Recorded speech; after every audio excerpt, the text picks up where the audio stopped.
Okay, so now let's move on to the sacrum. Looking right here, we could have it individually out. This would be your sacrum. We could also have it on the vertebral column right there, and this would be your sacrum area right there. They look pretty much the same, so I'm just gonna review it on the individual bone itself. What we're looking at right now, and when we see the spinous process, is the posterior view. So the first thing I asked you to identify is the superior articular process.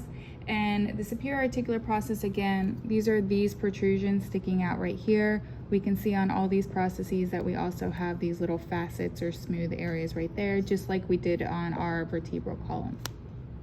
Right here in the center, we see a little indentation, what should be like a hole-like thing. This is actually the entrance to your sacral canal.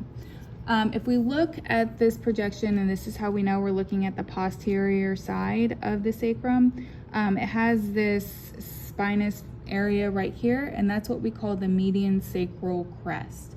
Also, we're looking at the posterior side, we see these holes, and all of these little holes are called the posterior sacral foramina. We also have at the end of this spinous process, this area right here that we call the sacral hiatus. If we are still looking here, these projections that are coming out right here on the posterior surface, these are our ala. So now let's flip it over to the anterior side of the sacrum, and we can tell it's much smoother. Even though these are the same holes that we saw on the posterior side, we name them differently because we're looking at the sacrum from the anterior view.